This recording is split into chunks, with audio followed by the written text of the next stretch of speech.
Good morning guys, in front of me is ZTE Blade A53 Pro, and let me show you how to change wallpaper on this device.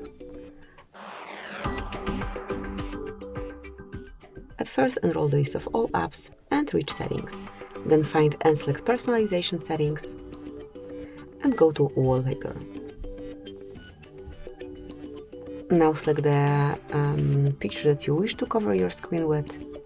As you can see, there's plenty possibilities. You can also open your own gallery and choose the picture of your own if you wish. But let me pick, for example, this one. Then click on Set As, and now you can either set it as your home screen, lock screen, or both of them. And I will pick both.